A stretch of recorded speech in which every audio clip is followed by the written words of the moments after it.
नमस्कार, माली समाचार हिंदी में आपका स्वागत है। मैं दिनेश माली। अक्षय कुमार के पास क्यों थी कनाडा की नागरिकता, अब कैसे बने भारतीय, आइए जानते हैं सभी नियम।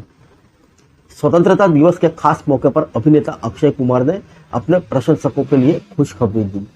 दरअसल अक्षय कुमार को भारतीय नागरिकता मिल गई है। उन्होंने सोशल मीडिया पर पोस्ट साझा कर खुद यह जानकारी प्रशंसकों के साथ साझा की। आइए जानते हैं अक्षय कुमार को नागरिकता किस नियम के तहत मिली।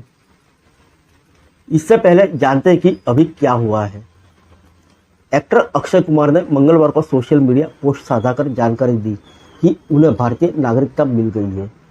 अब तक अक्षय कुमार के पास कनाडा की नागरिकता थी, अब वह वापस भारत की नागरिकता पाकर बेहद खुश है। एक्टर ने नागरिकता दस्तावेज की एक तस्वीर साझा की। इसके साथ लिखा है, दिल और सिटीजनशिप दोनों हिंदुस्तानी, स्वतंत्रता दिन की शुभकामना है, जय हिंद। अक्षय को भारत सरकार के अधीन गृह मंत्रालय द्वारा पंजीकरण प्रमाण पत्र दिया गया है। दस्तावेज के मुताबिक अभिनेता को नागरिकता अधिनियमन 1955 की धारा 5/1 जी के तहत भारतीय नागरिकता दी गई है। आइए जानते हैं क्या है नागरिकता अधिनियमन 1995 की धारा 5/1 जी। नागरिकता अधिनियमन 1955 की धारा 5/1 जी उन व्यक्तियों की नागरिकता का उल्लेख करती है जो 5 साल से भारत के विदेशी नागरिक ओवरसीज इंडियन सिटीजन के रूप में पंजीकृत हैं। इसके साथ ही वह व्यक्ति भारतीय नागरिकता के लिए आवेदन करने से ठीक पहले 1 साल तक भारत में रहा हो और 1 साल की इस अवधि से ठीक पहले के 8 वर्षों के दौरान कम से कम 6 साल तक भारत में रहा हो। आइए जानते हैं किन दस्तावेजों की जरूरत होती है। ओवरसीज इंडियन नागरिकता पाने के लिए कुछ अहम दस्तावेजों को अपलोड करना होता है। यह कागजात वैध विदेशी पासपोर्ट की एक प्रति और धारा 7A के तहत भारत के विदेशी नागरिक के रूप में पंजीकरण प्रमाण पत्र की एक प्रति। आइए जानते हैं ओवरसीज इंडियन कौन होते हैं।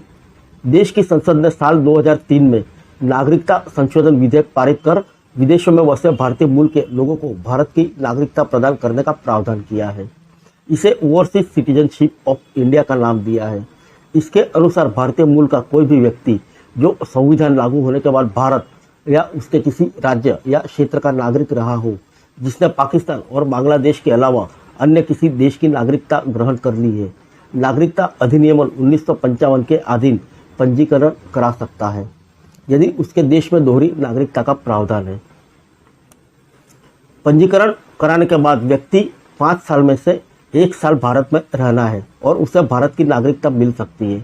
वर्तमान में America, Britain, Canada, France, Australia सहित 16 देशों में बसे भारतीय मूल के लोगों को दोहरी नागरिकता प्रदान की जा सकती है, क्योंकि इन देशों के नागरिक दोहरी नागरिकता ले सकते हैं।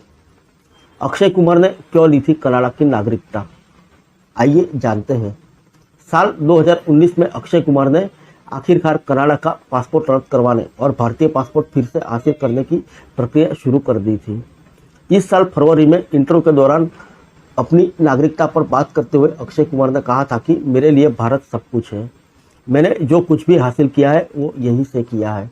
मैं सौभाग्यशाली हूँ कि मुझे देश के लिए कुछ करने का मौका मिला है। अक्षय कुमार ने इस दौरान बताया कि एक समय पर उनकी 15 से ज़्यादा फिल्में फ्लॉप हो गई थी।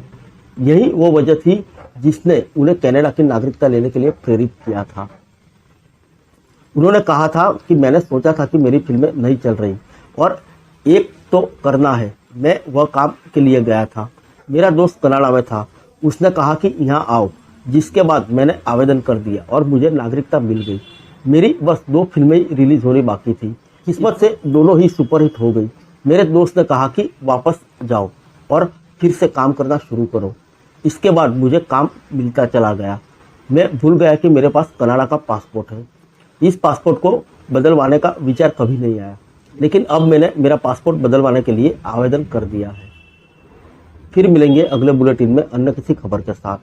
तब तक के लिए इजाज़त दीजिए। नमस्कार।